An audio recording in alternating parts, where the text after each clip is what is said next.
Labi, šodien mūsu uzmanības centrā ir jau konkrētāka tēma. Pagājušajā reizē mēs tikām diezgan daudz runājuši par dažādām kultūras definīcijām un to, ko mēs vispār saprotam ar šo jēdzienu kultūru. Ja? Kur tad mēs no vienas puses saprotām, ka kultūra ir kaut kāda darīšana ar cilvēku rīcības regularitātēm, tā ir darīšana ar simboliem, tā ir darīšana ar, pagātnes mantojumu, saglabāšanu un nodošanu nākamajām paudzēm. Šodien mēs runāsim mazliet par kultūras teorijā vienu ļoti svarīgu tēmu, proti par mīta un kultūras attiecībām, proti mīts un mitoloģija kā kultūras teorijas kategorijas. Kāpēc tas ir svarīgi? Jūs esat droši vien, ka skolā apmeklējuši kultūroloģijas vai kultūras vēstures nodarbības, kurās jums ir ticis šis un tas stāstīts par mitoloģisko pasaules ainu. Piemēram, profesoram Andrim Rubenim ir vesela virkne ar grāmatām, kurās viņš runā par mitoloģiju, par to, kāda ir mitoloģijas loma kultūrā un tā tālāk un tā tālāk. Mēs šeit par to mazliet vairāk runāsim nevis vēsturiskā, bet tieši kultūras teorijas kontekstā. Jo kāpēc mīts ir nozīmīgs? Mīts ir nozīmīgs tādēļ, ka mīts ir kaut kas tāds kā cilvēku kultūras pirmforma. Iespējams, ka kāds no jums skolā ir dzirdējis to stāstu par to, ka modernā pasaule, jeb kā mēs teiktu, apgaismotā pasaule, sākot no 17. 18. gadsimta cenšas atbrīvoties no mītiem un tad mēģina nonākt no tā, ko mēs saucam no mīta pie logosa. Bet ir skaidrs, ka mīts ir un paliek tāds kā cilvēku kultūras pirmveids, uz kuru raugoties, raugoties uz ļoti primitīvām sabiedrībām. Raugoties, mēs jau tagad esam tādi, nosacīti moderni. Kādā ziņā moderni?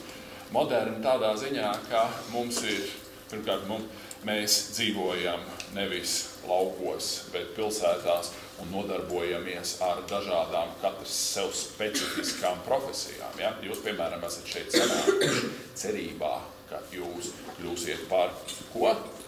Par žurnālistiem. Par žurnālistiem, par reklāmas speciālistiem, par sabiedrisko attiecību speciālistiem, par mediju zinātniekiem un tā tālāk, kas ir konkrētas, jomas, kurās katrs no jums var specializēties. Tad jūsu moderna sabiedrība ir arī tā, ka mēs izmantojam visā veida tehnoloģijas savas dzīves uzlabošanai. Ja? Tas īpaši attiecās uz tiem, kam patīk izmantot mobīlos telefonus lekciju laikā un dators un tam līdzīgas lietas. Mēs izmantojam aizvien vairāk un vairāk moderna sabiedrība nevis bioloģiskas izcelsmes spēku un enerģiju. Ja? Padomājiet, pirms 200-300 gadiem galvenais spēks nāca, kādu cilvēku izmantoja, nāca no viņu pašu ķermeņiem vai no dzīvnieku ķermeņiem, piemēram, zirgu un vēršu. Mēs mūsdienās vairāk izmantojam mehānisku enerģiju, proti mēs dedzinām visādus darīgos izrakteņus, mēs mēģinām pat kodola elektroenerģiju izmantot, mēs mēģinām ūdens enerģiju, vēja enerģiju un tā tālāk izmantot, cilvēku ķermenis vairs nav galvenais enerģijas avots. Mēs esam tādi, kā šķietam ļoti moderna sabiedrība. Ja? Salīdzinot ar to, kā dzīvoja cilvēki pirms 200 gadiem un senāk. Bet no otras puses paraugoties, arī šajā modernajā sabiedrībā ir ļoti liela nozīme paraudzīties uz to, kas ir bijis pirms tam. Par to, kā savu dzīvi ir organizējusi tādā kultūras līmenī sabiedrības, kuras nebija modernas, sabiedrības, kuras dzīvoja, nosacīti primitīvajās sabiedrībās. Ja? Proti, viss tas stāsts, ko jums droši vien ir mācījuši skolās visādos kursos par senvēsturi un tam līdzīgām lietām. Ja? Jankundze, nāciet lūdzu šeit. Ja? Apeiet tur apkārt, atnāciet, apsēdieties šeit. Es saprotu, ka jums tur ir pārāk intensīva, intīmā dzīve pēdējā solā. Ka lūdzu nāciet, un apsēdieties šeit, te jums būs mierīgāk, te jūs varēsiet pievērsties studijām. Tā tad runājot par to, tas ir viens no iemesliem, kādēļ mēs mītu, respektīvi to veidu, kā cilvēks ir organizējis savu dzīvi, mitoloģiskā sabiedrībā, primitīvajās sabiedrībās, kādas vēl, kā mēs to zinām, līdz pat 20. gadsimta sākumam bija pastāvēja pasaulē, visādās tur Mikronēzijas salās, Amazonas džungļos, Āfrikas, Centrālā Āfrikā un tā tālāk, kur dzīvo dažas šīs, tās nosacītas primitīvās sabiedrības, ka raugoties uz šīm sabiedrībām, arī tās modernās sabiedrības, kas šodien tur ir, kā saka, ļoti, kā tautā saka, advancētas, kuras lieto tehnoloģijas un izglītojās un lasa visādas gudras lietas un raksta visādas gudras lietas. Kā viņas organizē savu dzīvi? Tāpēc mīts tiek uzskatīts, un tāpēc interesi par mitoloģiju un mītu ir neatņemama kultūras teorijas sastāvdaļa, proti raugoties uz to, kā tas ir noticis agrāk un salīdzinot to, kas ir šodien. Piemēram, tiem visiem tēliem, draudzīgajiem kolēģiem, kas vēlas kļūt par žurnālistiem, jo īpaši reklāmas speciālistiem, tie ievēros, ka daudzas no tām lietām, ar kurām nodarbojās reklāma, visādi veidi reklāma, tur, kur tiek reklamēti jauni leduskapi, vai tur, kur tiek reklamētas jaunas automašīnas, kas tur nolaižās no debesīm un vispār brīnums dara, vai arī tur, kur tiek reklamētas politiskās partijas. Ka viņās īstenībā tādās reklāmās ir ārkārtīgi daudz kas no tā, ko mēs ievērojām, kad raudzījāmies uz to tām mitoloģiskajām sabiedrībām. Tieši tāpēc mīts ir tāda, kā saka, neatņemama kultūras teorijas kategorija. Tad lūk, atjoties priekšu, mēģināsim saprast, par ko tad ir īsti stāsts. Kas tas mīts tāds ir, par kuru mēs šeit grasāmies runāt. Mīts, kā jau mēs tikām runājuši, kā kaut kas tāds kā agrīnākā cilvēku kultūras forma, ir, kā mēs reizēm sakam, cilvēces bērnība, tajos laikos, kad, kā saka, cilvēce vēl bija jauna un nesamaitāta ar iPhoneiem un ar automašīnām un ar kino un ar televīziju un internetu. Tajos laikos, kad cilvēce vēl dzīvoja, kā saka, krietni vienkāršākā vidē. Un no šejienes tad arī tas pats jēdziens, mīts. Kas ir mīts? Mīts ir grieķu cilmes vārds, kur tas vienkārši nozīmē stāsts, jeb stāstījums. Proti, bet nevis kaut kāds stāsts, kuru jūs tur varat izlasīt savā, angļu valodas nodarbībā, bet gan stāsts, kurš palīdz cilvēkiem organizēt un sakārtot viņu dzīvi, sabiedrībā. Kurš ļauj kaut kādā veidā cilvēkiem saprast to pasauli, kurā viņi dzīvo. Mēģinot atbildēt uz jautājumiem, kas vispār tāda ir par vietu, kur mēs esam visi nonākuši, un kādi ir tie pamatprincipi, pēc kuriem tiek organizēta tā mūsu šīs zemes eksistence. Un tad mīts, kā mēs to zinām, tradicionāli nodarbojās ar tām svarīgajām lietām, kuras mēs tā kā gribētu zināt. Es ceru, ka jūs droši vien kaut kādu daļu visam esat aizdomājušies par to, kas tas vispār tāds ir par pasākumu, tā man šīs zemes dzīve, kur es esmu nevienam it kā vismaz apzināti neprasījis, lai es šeit nonāku, bet es šeit nonāku, un man te ir kaut kāds, vienam īsāks, vienam garāks eksistences periods jāpavada šajā pasaulē, kas kaut kādā veidā ir radusies.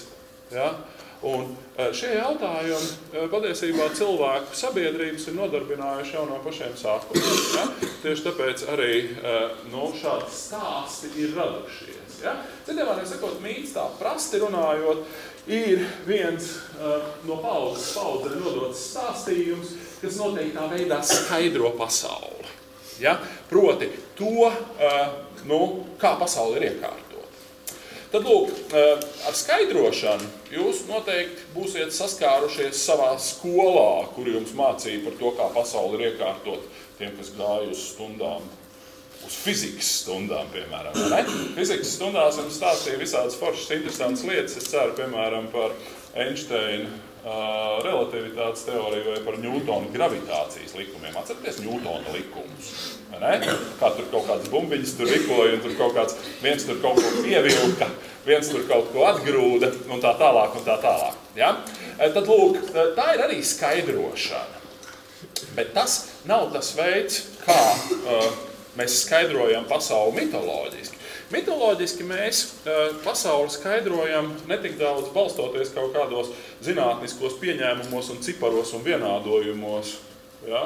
Atceraties kaut ko par to, kādā veidā tur varēja to gravitācijas pievilkšanas spēku izmērīt, ko jums droši vien, ka skolā fizikas skolotāji ar jums tur, kā saka, nodarbojās, lai jūs kaut ko no tām atcerētos un tūlīt aizmirst.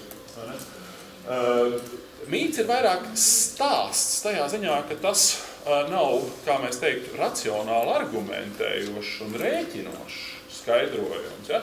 Tas ir skaidrojums balstoties zināmos tēlos, zināmā tēlu secībā. Ja? Nu, piemēram, par to, kādā veidā ir radusies pasaule. Ja? Ka pasaule ir radusies no kaut kāda dievišķa spēka, ja? Gribas rezultātā. Un ka pasaule patiesībā ir radusies no tukšuma, un ka pasaules iekārtojums ir tāds un šitāds, ja, ka tur zemeslode balstās uz 3 vaļiem vai 3 ziloņiem, ja, ka zeme ir plakana un tā tālāk un tā tālāk. Citiem vārdiem sakot, zināms pasaules skaidrojums, kurš ļoti bieži ir saistīts ar šo stāstu. Ja.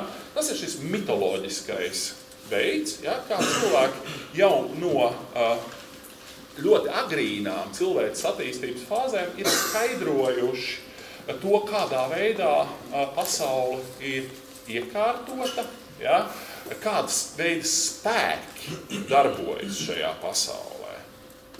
Ja, un tā tālāk, un tā tālāk. Mēs mazliet parunāsimies vairāk par šo mitoloģisko pasaules ainu, kur mēs ievērosim, ka tas stāstījums, lai gan tur, ja jums teiktu, ka īstenībā zemeslode balstās uz 3 vaļiem, un tas ir pasauli ir iekārtot tādēļ, ka kāda dievība vienkārši tur ir apskaitusies uz kaut kādu citu dievību, un rezultātā ir viņi nonākuši līdz kaut kādiem, kā saka, šādiem te, nezinu, piemēram, ka zibens, vai ne, kas spēr ik pa mirklim, ja? Kuru jūs droši vien esat redzējuši. Zibens, tas racionālais skaidrojums, protams, ir tas, kā jums to māca skolā. Ja? Atcerieties, kā rodās zibens? Var kāds pastāstīt, kā rodas zibens? Kāpēc viņš veidojās? Bet starp ko un ko? Iedašana? Starp debesīm un zemi? Kas tur ir ar tiem mākoņiem? Labi, ok. Es saprotu, ka jūs esat lielā mērā tajā, kā saka, saduroties, jā, dažādi lādētām, kā saka, gaisa masām un tā tālāk saduroties, vienkārši viņas izlādējās tā elektrība, vai ne? Bet tas ir tas racionālais stāsts, ja? Bet, kā jūs to droši vien zināt, tas nav vienīgais iespējamais stāsts, un šis stāsts ir pārāk sarežģīts, ka gadījumā neviens no jums to nav tā izņemot kolēģi, neviens viņu nav šo stāstu tā lāgi iemācījies, vai ne? Daudz interesantāk un daudz saprotamāk cilvēkam ir pastāstīt, ka tās ir, piemēram, dieva dusmas, vai ne? Par to, kā kaut kas tur konkrētajā mirklī, jūs arī tūlīt sēdēsiet šeit. Jā. Vienkārši tāpēc, ka tāpēc. Jūs pat zināt, kāpēc. Šāds stāstījums ir daudz saprotamāks, un ka tur iespēr vai ne, tur zibens kādam mājā, vai ka tas ir kaut kāda veida, piemēram, sods par kaut kādu pārkāpumu, un tā tālāk, un tā tālāk. Ja? Citiem vārdiem sakot, šāda te veida stāsts, ja? Kurš skaidro kaut ko. Turklāt šis stāsts, kā jūs to zināt, arī ir tas, ko mēs mantojam. Ja? No vienas paudzes nākamajā, atcerieties, ko mēs runājam par kultūru kā tādu, ja, ka tas ir stāsts, kuru mēs mantojam. Piemēram, latviešu slavenie stāsti par to, kādā veidā ir radies tas vai cits ezers. Zināt, kas tiek dot, ka tur, kā saka, velns ir kaut kur bēdzis ar ūdens maisu uz muguras, tāpēc, ka viņam ir pietrūcis ūdens, bet tajā mirklī, kad viņš ir kaut kur atradies kaut kādā konkrētā vietā, piemēram, pie Burtnieka ezera, vai ne, tās vietas, kur tagad ir Burtnieka ezers, tad ir dziedājis gailis, vai ne, un velns ir sapratis, ka viņam ir jātaisās lapās, viņš ir nometis to ūdeni un aizlaidies pats kaut kur projām, vai ne, un tādā veidā ir radies Burtnieka ezers, vai ne. Tas ir arī viens tāds stāsts, vai ne, kurš ir latviešu kultūrā. Mēs zinām, ka šāda veida stāsti ir pietiekoši daudz, jā, kā jebkurā senā kultūrā. Un šie stāsti tiek nodot no paaudzes uz paudzi, un mēs šādā veidā pieņemam un skaidrojam daudzas lietas, jā, mūsu pasaulē. Un mēs, protams, mūsdienās, kā saka, ļoti bieži paļaujamies uz šādiem zinātniskiem, loģiskiem, kā mēs teiktu, skaidrojumiem, jā, kas vairāk balstās nevis uz, kā saka, to, ka tas stāsts izklausās kaut kādā ziņā pievilcīgs un tēlains, bet gan, ka mēs, piemēram, velns, vai ne, tāds velns nekur īsti tā nav piefiksēts, jā, tāds Jānis Pētera Daļas velns, kurš kaut kur būtu, viņš ir īstenībā neesoša būtne, bet šī loģiskā kultūra ir tā, kas mēģina pārbaudīt un nofiksēt, vai viss tiešām tā ir, uzskaitīt, sarēķināt, vai tiešām kaut kas tāds ir bijis. Ja? Taču, un tā ir tā būtība, ka šīs vēlākā tā, ko mēs tradicionāli saistam ar grieķiem un sengrieķu filozofijas rašanos un tā tālāk, kultūra arī savā ziņā sakņojas mitoloģijā, un mēs pat līdz pat mūsu dienām noteiktus stāstus pieņemam kā sev ļoti nozīmīgus, kā sev ļoti saistošus, un tieši tādā veidā arī pasaulē šie stāsti viens otru turpina. Ja? Eiropas kultūrai, kā mēs zinām, mums ir, protams, dažādām tautām ir dažādi mīti, dažiem viņi ir saglabājušies, lielajiem vairumam, protams, viņi nav saglabājušies. Ja? Bet ir pavisam skaidrs, ka Eiropas kultūrai ļoti nozīmīgi ir bijuši grieķu mīti, vai ne, kur jūs droši vien zināt visas šīs grieķu dievības, ja, kuras tur pārstāv noteikts princips, kur tie dievi tur kašķējās savā starpā un tā tālāk, ja, kur tur notiek kaut kādas dievu cīņas. Īsakot, ir stāsts. Ir, kā saka, tiem, kam patīk skatīties filmas, ir kaut kāds actions, vai ne? Iedomājieties, piemēram, tas pats stāsts par Prometēju, ja? Stāsts par Prometēju ir stāsts par to, kā cilvēki tika pie šīs, savā ziņā ļoti lietderīgās, bet vienlaikus arī ļoti bīstamās lietas, ko sauc par uguni. Vai ne? Un tad mēs zinām, ka tur ir vesels stāsts par Prometēju, ja, sengrieķu kultūrā, kurš tad stāsta par to, ka tas bija tā, ka īstenībā tie dievi negribēja dot šo te svarīgo resursu cilvēkiem, bet kā sanāca, kā ne, ka viens tāds laipns un drosmīgs titāns vārdā Prometējs, ja, tad to izdarīja un tad atnes cilvēkiem te uguni, lai jūs varat vakarā iededzināt gāzes plīti, vai ne, tiem, kuriem nav elektriskās plītis, tiem jādedzina joprojām gāzes plīti, vai ne, kā piemēram arī man. Šis te stāsts par, un vienlaikus, protams, tas Prometējs par šo cēlo soli, ja, tika sodīts par to, ka viņš šādi te ir izrīkojies un nodevis to cilvēkiem to, kas cilvēkiem nepienākās. Tas ir kā kaut kāds stāsts, kurš stāst vēl no senajiem grieķiem, bet jūs esat kādreiz stāties priekšā Vefa galveno ēku, tur, respektīvi, Brīvības ielā. Pretī Elkora plazai tajā mājā.